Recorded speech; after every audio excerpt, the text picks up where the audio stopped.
El protestantismo en América y los pentecostales son por fe, o por órdenes de Estados Unidos. Aquí la triste realidad es que ellos no ven, que son manipulados por los que llaman enemigos. Lo que sí está documentado es que durante la Guerra Fría, especialmente entre los años 60 y 80, Estados Unidos, incluida la CIA y el Departamento de Estado, apoyó y financió movimientos religiosos en América Latina.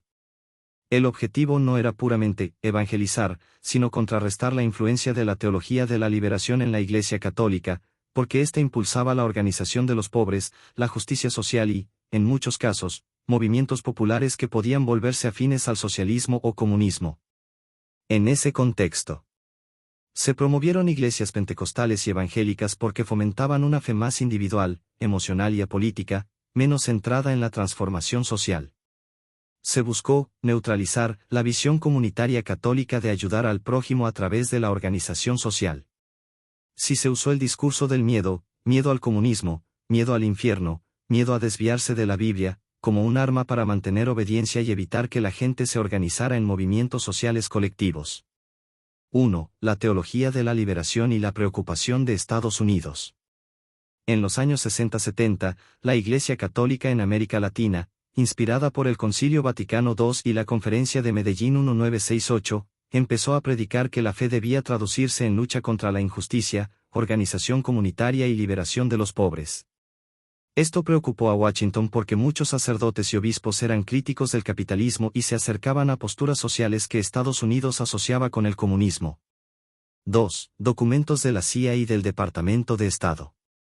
Informe Rockefeller 1969, recomendaba apoyar iglesias no católicas para contrarrestar la influencia de la teología de la liberación. CIA y USAID, se canalizaron fondos hacia organizaciones protestantes y pentecostales en países como Chile, Guatemala, Brasil y El Salvador, Colombia, etc., principalmente a los países con más ignorancia en aquellos tiempos.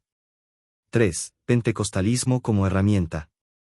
Se favoreció el crecimiento de iglesias que predicaban una fe individualista, salvación personal, no organización social.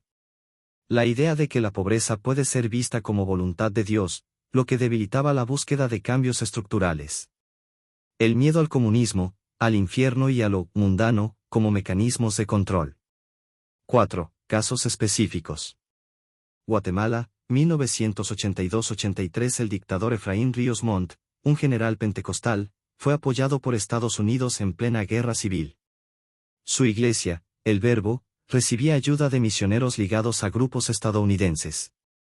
Montt usó el pentecostalismo para justificar su lucha contra comunidades indígenas y movimientos sociales.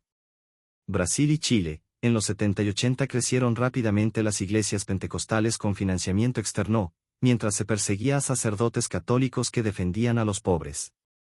Nicaragua y El Salvador, mientras la Iglesia Católica apoyaba a veces a movimientos populares, Estados Unidos fomentaba el avance evangélico pentecostal para dividir y restar fuerza.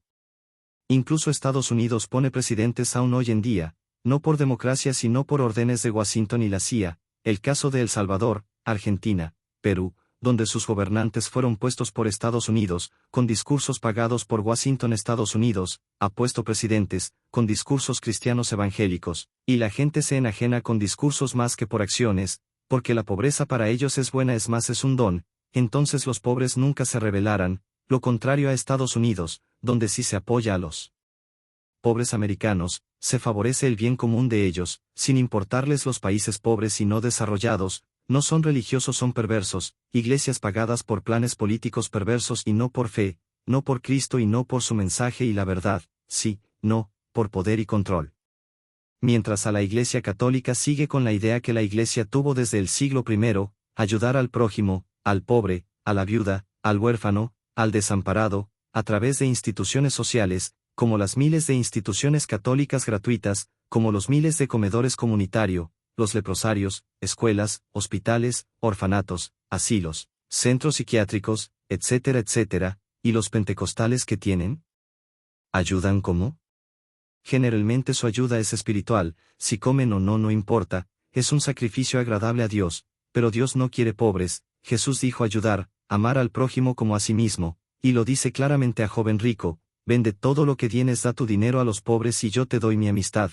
Mensaje católico, el mensaje protestante especialmente pentecostal es, acepta la pobreza, no ayudes a los pobres, da tu dinero al pastor o a la iglesia directamente, no a los pobres, por algo Lutero propuso hizo doctrina la sola fide, solo la fe, ya no obras, pero la Biblia dice que una fe sin obras es fe muerta, pero como son hábiles, sacan de contexto a Cristo, a Dios hablando y le creen más a una carta de hombre que dice, solo por fe.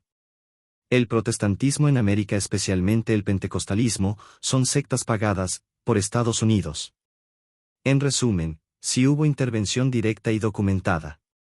Estados Unidos, especialmente a través de la CIA y otras agencias, financió y promovió movimientos pentecostales y evangélicos para frenar el impacto político del catolicismo social.